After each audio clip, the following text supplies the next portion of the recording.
오늘은 세종대왕 이야기입니다. 정확히는 세종대왕이 되기 전 충녕대군 때의 이야기죠. 대부분 사람이 충녕대군이 세자가 된 과정을 열심히 공부하고 있다가 양녕대군이 자폭하자 자연스럽게 그 자리를 차지한 것으로 알고 있습니다. 과연 인생이 그렇게 간단할까요? 세종대왕의 이야기를 채널 초창기에 몇 번 다룬 적이 있는데 그중 장영실의 최후를 판타지 요소 빼고 진짜로 파헤쳤던 컨텐츠와 현장 지휘자가 왕명에 대드는데도 자신이 굽히고 들어갔던 컨텐츠를 보시면 아시겠지만 세종대왕은 매우 현실적인 캐릭터이며 그 성향은 즉위 전 충녕대군 시절에도 마찬가지였습니다. 결론부터 말씀드리면 충녕대군은 나름의 위치에서 끊임없이 하지만 선은 넘지 않는 정도로 양녕대군을 긁기도 하고 나름의 위치도 구축하며 스토리를 만들어갔습니다. 그 장면들을 보시죠. 태종 16년 1월 9일 양녕이 멋진 옷을 입고 기분이 좋아 주변에 나 어때? 라고 물으니 옆에 있던 충녕이 정색을 하며 먼저 마음을 바로잡은 뒤에 용모를 닦으십시오라고 다큐로 봤습니다. 주변 신하들이 이 모습을 보며 충녕대군의 말씀이 맞으니 저하께서도 이 말씀을 잊지 마십시오 라고 말합니다. 이런 상황 뭔지 아시죠? 제대로 충녕에게 긁혔습니다. 태종 16년 3월 20일 태종이 인덕궁에 가니 상황 정종이 술자리를 열었고 여러 종친들이 함께했습니다. 연회가 끝나자 양녕이 칠점생이란 기생을 데리고 나가려 했습니다. 칠점생은 양녕과 충녕의 매형인 이백강과 관계가 있었던 기생이었고 충녕은 굳이 그 자리에서 이 점을 꼬집으며 친척끼리 서로 이같이 하는 게 되겠습니까? 라고 또 긁습니다. 이에 양녕은 화가 났으나 그 말을 따를 수밖에 없었고 충녕을 마음으로부터 꺼렸습니다. 이미 이 시기 즈음에는 양녕과 충녕의 비교가 실제로 이루어지고 있을 때였습니다. 태종 16년 2월 9일 사냥길에 태종이 집에 있는 사람이 비를 만나면 반드시 길 떠난 노고를 생각할 것이다 라고 멘트를 치니 옆에 있던 세종이 시경에 이르기를 황새가 언덕에서 오니 부인이 집에서 탄식한다라는 말이 있다며 추임새를 넣었습니다. 이에 태종은 역시 충녕의 학문은 양녕이 따를 수가 없구나 라고 했고 또 그 전에 양녕이 태종에게 충녕은 용맹하지 못합니다 라고 뒷담화를 했더니 비록 용맹하지는 못한 듯하나 큰일에 임하여 대의를 결단할 때 세상에 충녕보다 나은 사람이 없다 라고도 답했습니다. 이런 분위기의 전개 상황에 충녕은 또 매우 정치적으로 그 스탠스를 잡았습니다. 일례로 충녕대군이 의령부원군 남제를 포함해 연회를 여는 중 남제가 말하길 옛날에 주상이 왕자일 때 학문을 권했더니 세자가 아닌 왕자가 학문을 해서 무엇을 하느냐라고 하시길래 제가 임금의 아들이라면 누군들 왕이 될 수 있습니다라고 말했었습니다. 지금 충녕대군께서 학문을 좋아하니 제 마음이 기쁩니다 라고 했습니다. 이는 누가 봐도 충녕 당신도 왕이 될 수 있다는 분위기의 멘트였습니다. 일반적이라면 남제의 저 말에 휩쓸리지 않기 위해서라도 현장에서 화를 냈을 겁니다. 가만히 있는다는 것은 저 말에 동조하는 것일 테니까요. 하지만 충녕은 일단 가만히 있었습니다. 이런 분위기 자체를 자신이 망칠 필요는 없었던 것입니다. 물론 계속 이걸 묻고 가다가 나중에 알려지면 충녕의 마음을 짐작하여 공격하는 사람이 있을 테니 충녕은 적당한 시일이 지난 후 가벼운 자리에서 이 사실을 태종에게 말합니다. 충녕이 좋은 분위기에서 타이밍을 보며 이 말을 가볍게 흘렸었던 것인지 아니면 내심 태종도 그 말에 동조하는 것인지 어쨌든 태종은 이 내용을 듣고 크게 웃으며 그 늙은이 과감하네 하고 호탕하게 넘어갔습니다. 충녕대군은 이 위험한 일을 이렇게 아주 슬기롭게 넘겼습니다.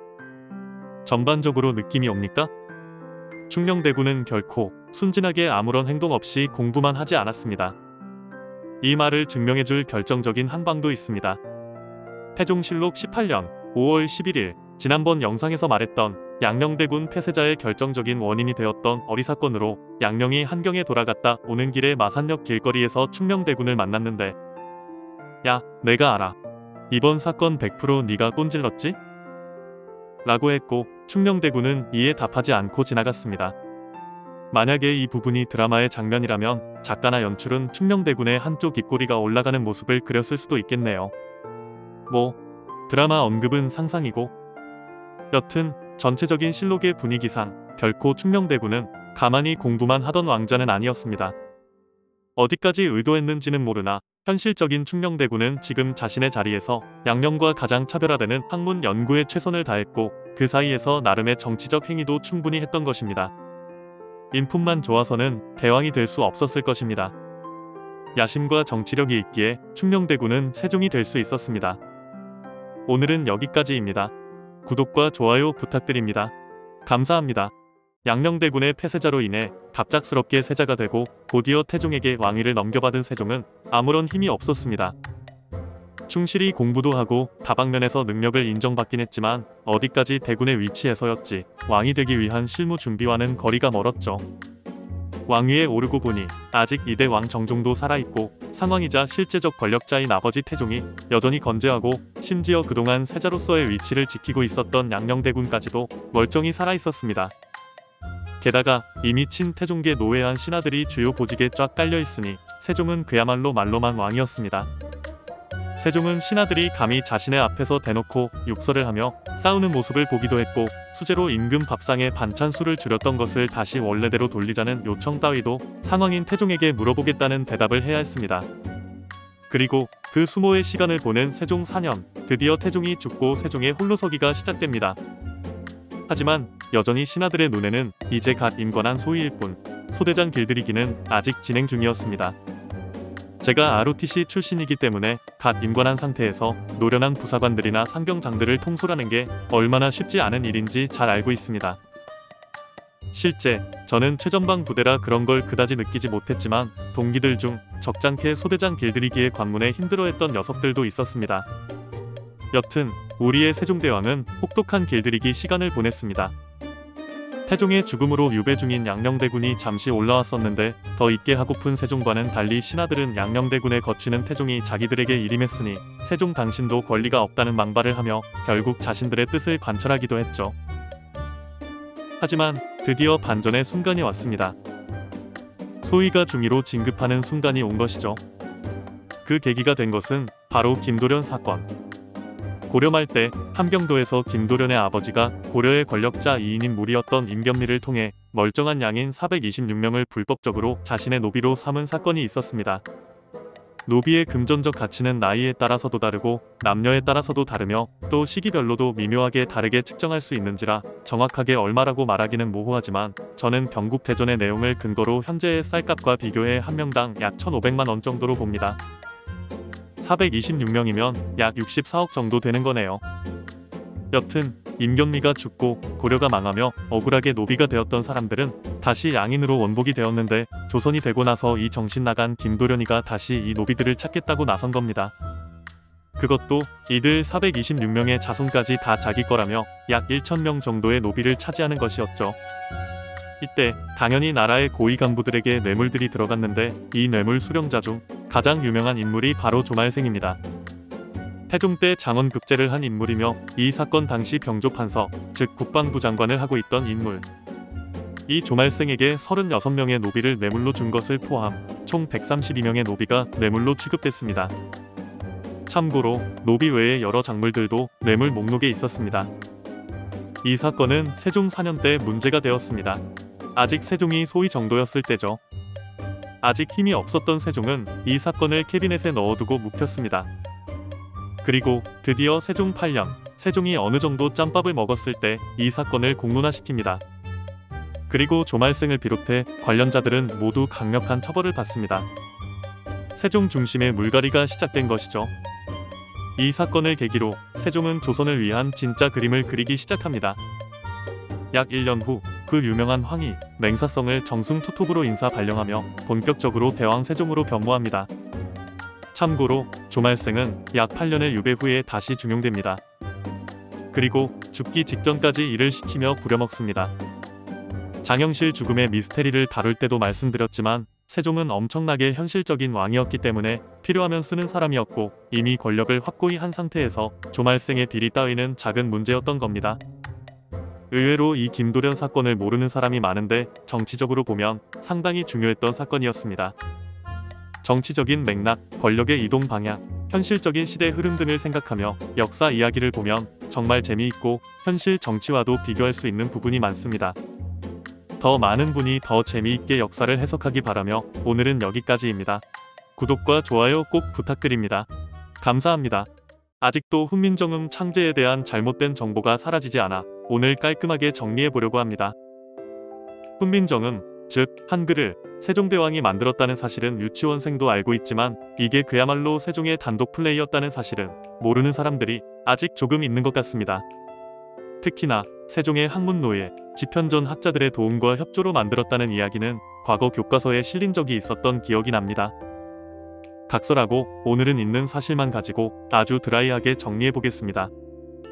첫째, 훈민정음 해례본 정인지의 서문에 세종이 친히 28자를 만들었다 라고 표현되어 있습니다.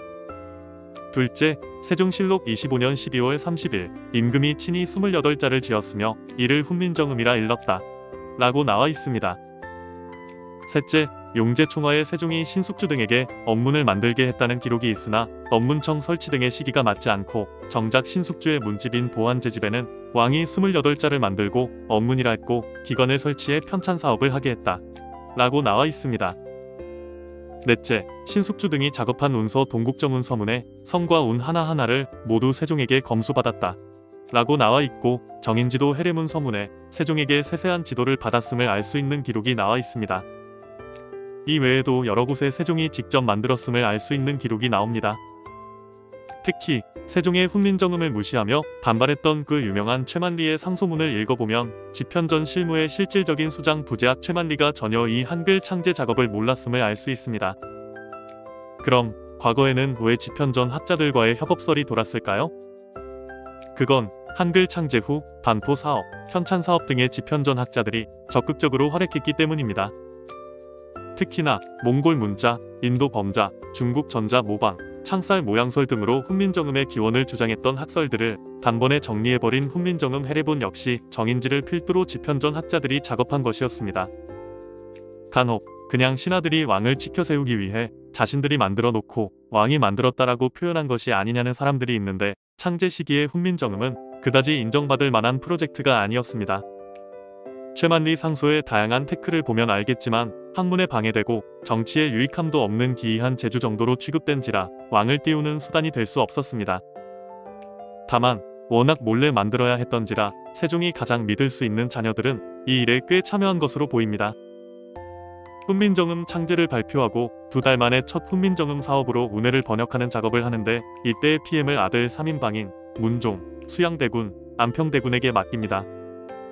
또한 비록 공신력이 약한 자료이긴 하지만 세종의 둘째 딸 정의공주가 시집간 죽산 안씨의 족보에 세종이 훈민정음을 만들었고 그 과정의 변음과 토착을 다 끝내지 못해 대군들에게 맡겼는데 풀지 못하고 막히자 정의공주가 그것을 해결해 큰 칭찬을 받았다 라는 내용이 담겨 있습니다. 여튼 결론적으로 한글, 훈민정음은 세종이 완벽한 주연, 세종의 자식들이 조연 정도의 역할로 만든 것이며 어디서 집현전 학자들과 함께 만들었다는 멘트가 나오면 흥분하지 마시고 위의 내용들을 잘 설명해 주시면 되겠습니다. 오늘은 여기까지입니다. 구독과 좋아요로 덮고 습한 날씨에 힘 좀 주십시오. 감사합니다.